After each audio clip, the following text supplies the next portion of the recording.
नदी किनारे बहुत से मछुआरे रहते थे और मछलियां पकड़ मच्छी बाजार में बेच दिया करते थे।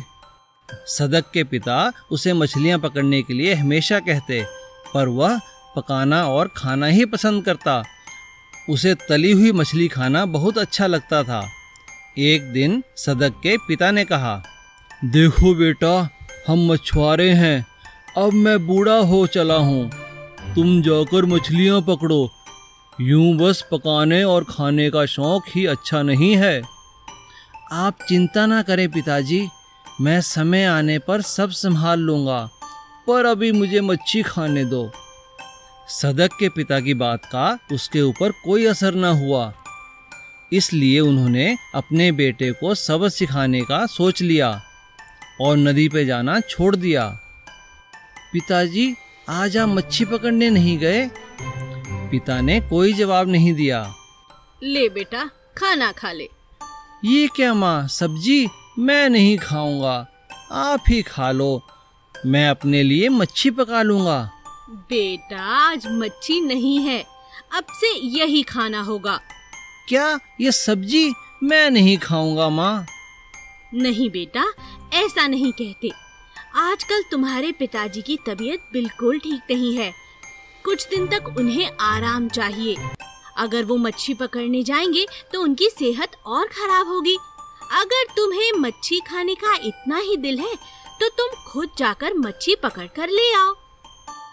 माँ के मुंह से यह बात सुन सदक बहुत हैरान और परेशान हो गया और सोचने लगा, क्या अब मुझे मच्छी पकड़ने जाना होगा? ठीक है, तो ये सब्जी खा लो बेटा, तुम्हें भूख लगी है ना? सदक को बहुत भूख लगी थी, इसीलिए उसने मन को मनाकर सब्जी खा ली। लेकिन कुछ ही दिनों में वह रोज रोज सब्जी खाकर उकता चुका था। क्या बात है बेटा, तुमने खाना नहीं खाया? नहीं माँ, मेरा मन नहीं है। माँ, क्या मैं आज मछली पकड़ने जाऊँ? सच? क्या तुम मछली पकड़ने जाना चाहते हो? हाँ माँ। तो एक बात कहूँ बेटा? कहो माँ। अपने लिए मछली पकड़ने जा रहे हो, लेकिन कुछ ज्यादा मछलियाँ पकड़ना, जिससे हम बाजार में भी बेच सके। हाँ माँ, मैं जरूर ज्यादा मछलियाँ पकड़ूंगा। अब मैं समझ चुका हूँ कि मुझे ही अपने पिताजी का काम में हाथ बटाना है। और दोनों की बात सुन सदक के पिताजी बहुत खुश हुए, क्योंकि जो वह बात समझाना चाहते थे उनका बेटा अब समझ चुका था। कंजूस कुमार। कुमार नाम का एक सेठ था। सेठ अपनी कंजूसी के लिए बहुत मशहूर था। एक दिन सेठ की पत्नी बोली, आपकी कंजूसी की आदत तो बढ़ती ही जा रही है। कितने दिन हुए एक अच्छा फल तक नहीं खाया। इतना पैसा भला किस काम का कि जो चाहो वो खा भी ना पाओ। अरे अरे बस करो, कितने ताने मारोगी? आज ही लेता आऊंगा, अब चलता हूँ। सेठ काम के लिए निकला ही था कि रास्ते में उसे एक सेब बेचने वाला मिला। अरे भाई, ये सेब कैसे दिए? सेठ जी, 100 रुपए किलो हैं। अरे क्या पागल हो गए हो? 100 रुपए किलो? सेठ हूँ इसलिए लूटना चाहते हो? नहीं सेठ जी, यह भाव तो सबके लिए है, आप मुझे गलत समझ रहे हैं। सब समझ रहा हूँ, 50 रुपए किलो देने हैं तो बोलो, नहीं तो मैं चला। सेठ जी माफ कीजिए, मेरा सेब महंगा है, मैं नहीं दे सकता। अच्छा, जाओ, मैं किसी और से ले लूंगा। सेठ आगे चला जाता है। लूट मची है, पैसे क्या पेड़ों पर लगते हैं? तभी सेठ को एक और सेब वाला दिखा। सेब ले लो, सेब, मीठे मीठे सेब, सिर्फ 50 रुपए किलो। 50 रुपए? अरे भाई ठीक ठीक लगाओ, ये दाम तो बहुत ज्यादा है, मैं तुम्हें 20 रुपए दे सकता हूँ, बोलो दोगे? अरे सेठ जी नहीं, इस दाम में तो मुझे भी नहीं मिले हैं, मेरा खुद का बाग थोड़ी है, अगर होता तो शायद तुम्हें दे देता। अरे जाओ जाओ, मैं किसी और से ले लूंगा। आगे जाकर सेठ की नजर एक सेब से लदे पेड़ पर गई। सेठ झटपट पेड़ पर चढ़ गया। अरे वाह, जब मुफ्त के सेब मिल गए तो खरीदने क्यों। और बिना सोचे समझे सेठ पेड़ से लगातार सेब तोड़ता रहा। तभी पास में बच्चे गुलेल से सेब पर निशाना लगा रहे थे और एक बच्चे की गुलेल से निशाना सीधा सेठ की आंख पर लगा और वो नीचे गिर पड़ा। उसकी आंख भी फूट गई और कमर भी टूट गई। हाय हाय हाय हाय हाय, क्या हो गया। तभी आसपास खड़े लोगों ने सेठ को उठाया और उसके घर लेकर गए। अरे अरे, यह क्या, इतनी चोट कैसे लगी आपको? हे भगवान, मैंने तो केवल आपसे कुछ फल मंगाए थे। कंजूसी की भी हद होती है। अपने हाथ पैर तुड़वा लिए, इतने महंगे तो कोई फल भी ना होंगे। तुम ठीक कहती हो, आज से मैं इतनी कंजूसी नहीं करूँगा। मछुआरा और भूत। एक दिन सुंदर नाम का एक मछुआरा रोज की तरह मछलियां पकड़ने नदी किनारे गया और जाल डालकर एक जगह बैठ गया। कुछ देर बाद उसे लगा जैसे कुछ जाल में फंसा है। अरे, ये जाल में क्या फंस गया। मछुआरे ने देखा कि जाल में एक सुंदर सी डिबिया है। उसने डिबिया को निकाला, उसे खोलकर देखने लगा। अचानक आवाज आई, हुक्म करो मेरे आका। सुंदर हैरान हो गया, तुम कौन हो?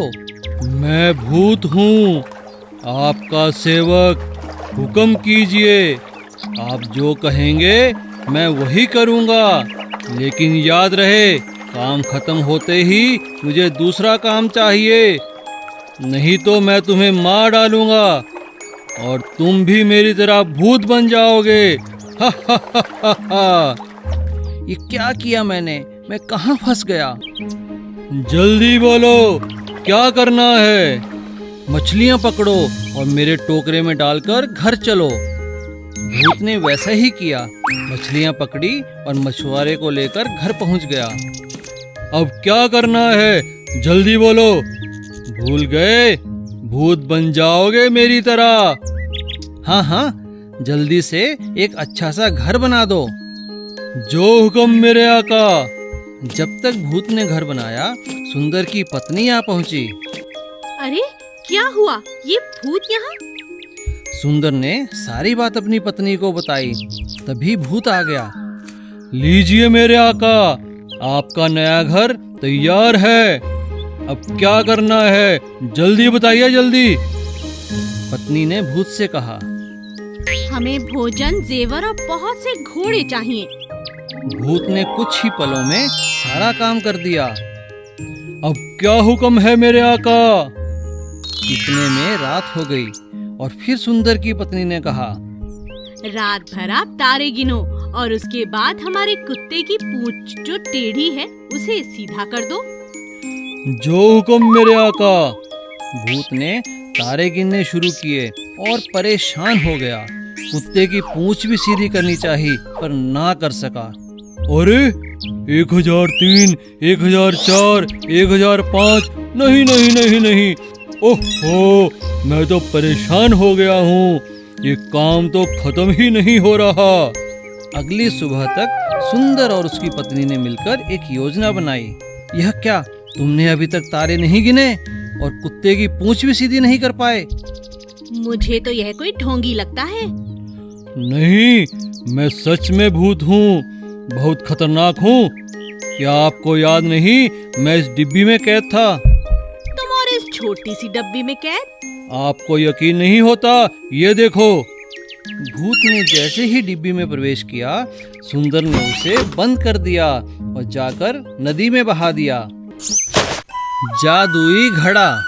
एक दिन एक घड़ा बेचने वाला सपनपुर गांव में आया। उसका नाम भीमा था। वह जोर जोर से आवाजें लगाने लगा, घड़े ले लो घड़े, रंग बिरंगे घड़े, घड़े ले लो घड़े, रंग बिरंगे घड़े। भीमा बड़ी मेहनत से घड़े बनाता। उसके घड़ों पर रंग बिरंगी चित्रकारी भी होती थी। लेकिन इस गांव में काफी देर घूमने के बाद भी भीमा का एक भी घड़ा नहीं बिका। भीमा परेशान होने लगा। अरे यह क्या, सारा दिन बीत गया लेकिन एक भी घड़ा नहीं बिका। अब तो घर लौटने का वक्त हो चला है। भीमा अपने गांव की ओर लौट गया। रास्ते में उसे प्यास लगी।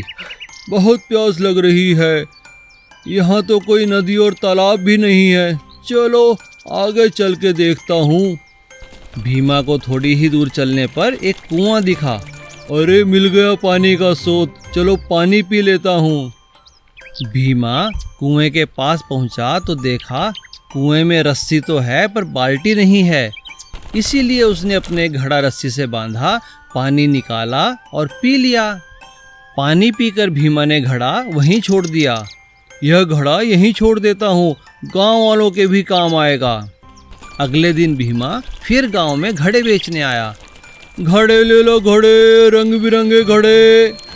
उसकी आवाज़ सुन सभी लोग घरों से बाहर आ गए और उसके घड़े तुरंत ही बिक गए। भीमा हैरान था। जब भीमा खुशी खुशी घर लौटने लगा तब एक महिला बोली, लो भाई प्रसाद लो। किस बात का प्रसाद है बहन? आप नहीं जानते, हमारे गांव में पानी की बहुत कमी थी। इसी कारण सब बहुत परेशान थे। हम सब गांव वालों ने कुएं की पूजा भी की थी। और जानते हो, सुबह एक जादुई घड़ा कुएं में मिला। कोई नहीं जानता कि वो वहां कैसे आया, मगर ये सच है, उस घड़े के आने से कुआं पानी से भर गया है। पंडित जी ने बताया कि ये जादुई घड़ा एक सच्चे मन के यात्री ने रखा है। हम सब ने उस यात्री की लंबी उम्र और अच्छी सेहत की कामना और पूजा की है। ये उसी का प्रसाद है। अब भीमा समझ चुका था कि यह और कुछ नहीं, उसके द्वारा सच्चे मन से रखे घड़े की ही करामात है। Please subscribe.